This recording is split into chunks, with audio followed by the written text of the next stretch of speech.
Chapter 1. Present Day.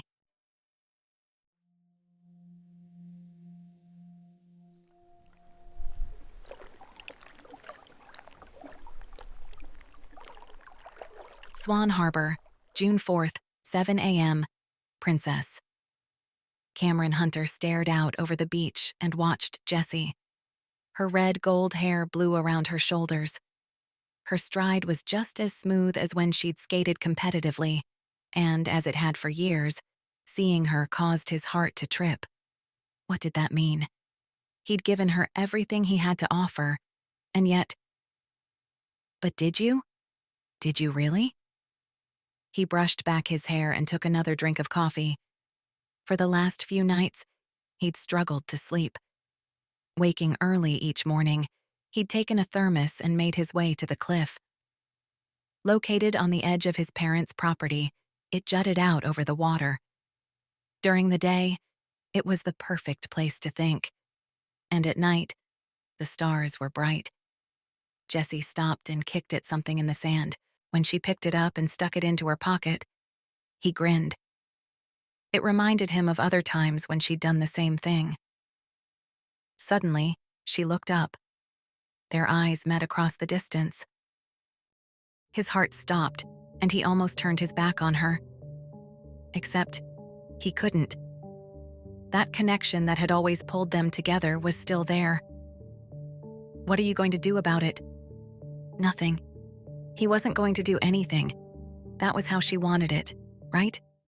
Cam took a step toward the path and once again met Jessie's gaze, lifting his thermos to salute her in greeting. Then he started down the cliff, hoping to escape the feelings seeing her elicited.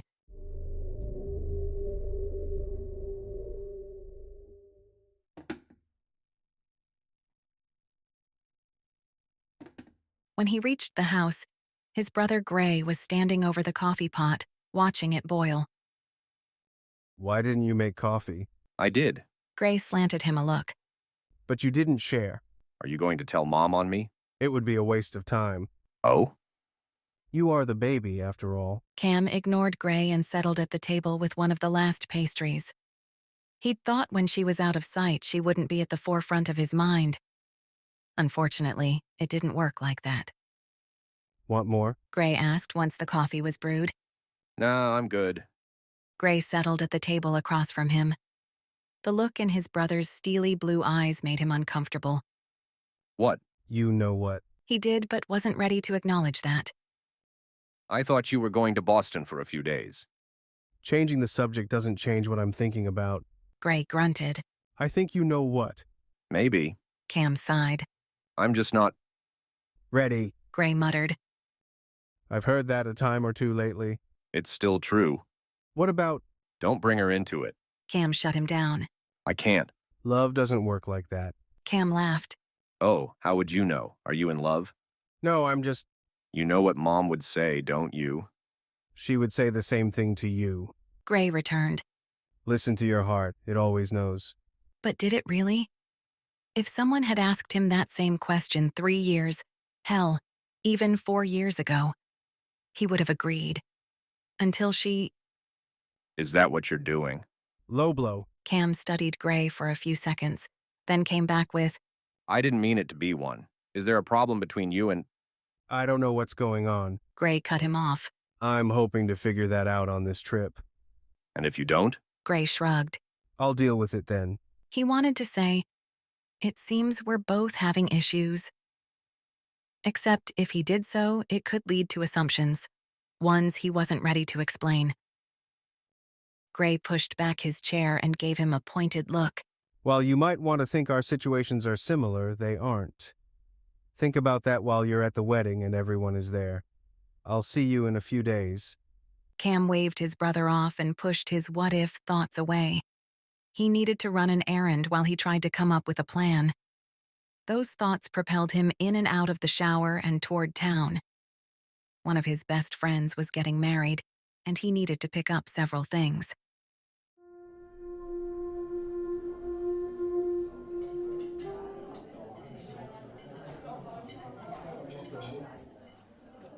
Sally's Diner, June 4th, 12 p.m. Here you go, Jess. Sally, the diner's owner, set a plate of fries and a milkshake in front of her. Enjoy. Jessie inhaled the greasy smell of the fries and sighed with contentment. I've missed these. Is that all you missed? It was a question meant to trap her. That was something Jessie knew for sure. The problem came when she tried to answer. Of course. I missed Swan Harbor. Sally glanced out the window. When she turned back, her blue eyes were twinkling. I bet you missed some things more than others, didn't you? She moved on, not really expecting an answer. But when Jessie glanced up, she wasn't surprised to see Cam passing by. Her heart stuttered for a second before taking off at full speed. He was alone, and there was a purpose in his walk. Was he on his way to see? Don't go there, Jess. She ate another fry and thought back to her walk on the beach. Somehow she'd known Cam would be on the cliff watching her. He'd been there for 3 consecutive mornings. A part of her wanted to think it was intentional. In contrast, the other side wouldn't listen. Her life was what it was because of decisions she'd made. Or was it? Could she have made a different choice? But that wasn't an answer she was ready to acknowledge. If she did, then it would mean she'd wasted 2 years of her life. 2 years of their lives? That thought caused the ice cream to settle heavily in her stomach. Jessie pushed it aside, paid for the food, and escaped into the fresh air. It was summer and the tourist season for Swan Harbor. By July, the sidewalks would be crowded and the beaches full. Shop owners loved it, but most of the residents couldn't wait until September. She couldn't say if she liked one season more than the other. There were benefits to both. Or at least she'd always thought so growing up. Crowded sidewalks were not her thing. In an hour, she was expected at the salon, foxy lady. There was a wedding tonight, and she needed to be ready. After all, it was the reason she'd returned home. Was that the only reason? She sidestepped another visitor and started to cross the road. Suddenly, she was tugged backward just as a bicyclist whizzed past, barely missing her. It happened in the span of a heartbeat, but she'd known who'd saved her. Jessie's eyes flared. She quickly pulled her arm free and moved away from the flow of traffic. Her heart raced from the near miss, but that wasn't where her attention lay. I guess I should say thank you. She met Cam's gaze briefly before looking away. Don't say it on my account. Cam's mocking voice intoned. I would have done it for anyone. His response left a sting behind, and for a moment, she wasn't sure how to respond. Then, she saw what he was carrying, making it easy to change the subject. You must be the one decorating the car. What did you buy? Cam smiled, one just big enough to briefly show off his dimples. I bought the good stuff. Meaning? Almost reluctantly, he opened his bag for her to peer inside. He'd bought markers, balloons, and twine. Who's bringing the cans? Cam shrugged. That wasn't my job. Who's blowing up the balloons? I would assume whoever we can get. Care to blow up a few? Jessie's breath hitched. His voice was intimate, a tone she hadn't heard in 2 years. With it, regret once again rushed through her. She'd missed her chance, though. Hadn't she? Anyway, thanks again. I'm due at the Foxy Lady. Then, as gracefully as possible, Jessie started toward the salon with a different question on her mind. How was she expected to make it through the wedding without falling apart? The Lighthouse Inn, June 4th, 4:15 p.m., Jessie. Cam ignored the conversation around him and prepared for the next step. The one that involved walking down the aisle, with Jessie on his arm. Something he hadn't considered until the rehearsal, which he hid beneath a facade of happiness. The few times their eyes clashed, his heart raced. When he'd touched her, it caused his fingers to tingle. It hadn't affected her, though, or at least that's what he'd thought the night before. Tugging her back from the crazy bike rider showed him how wrong he'd been. As soon as their gazes collided, he saw the shadows in her eyes. He'd noticed how she constantly rubbed her fingers over her arm where they'd touched. Those were nothing compared to what happened when she looked in the bag. Her breath hitched, just as it had in the past.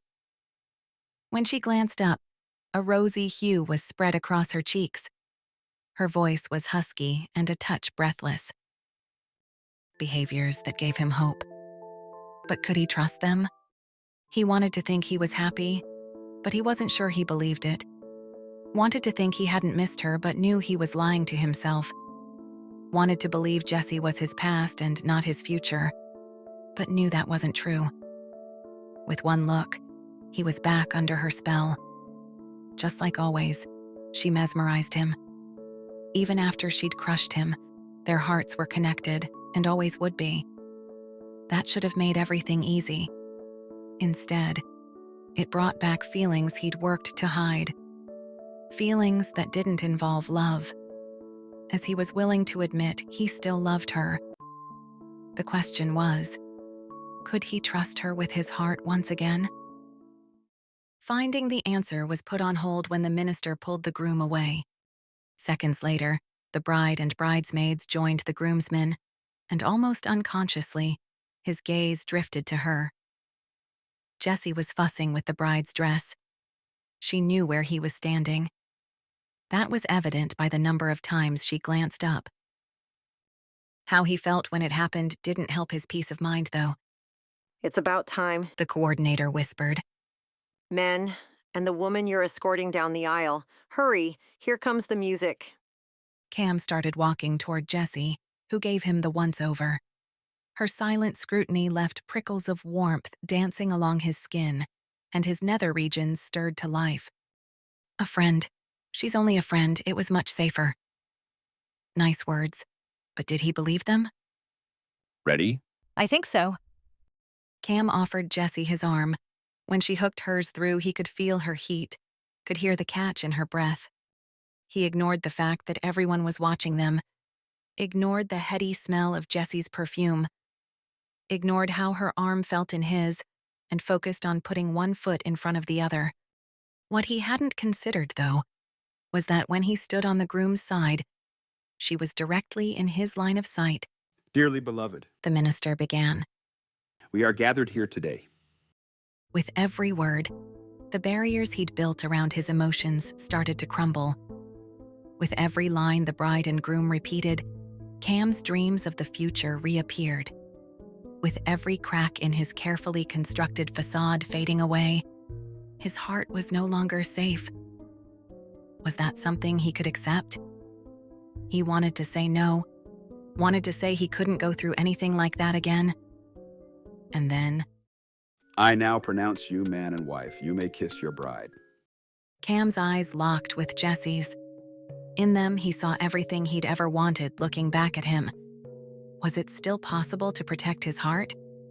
Or better yet, did he even want to?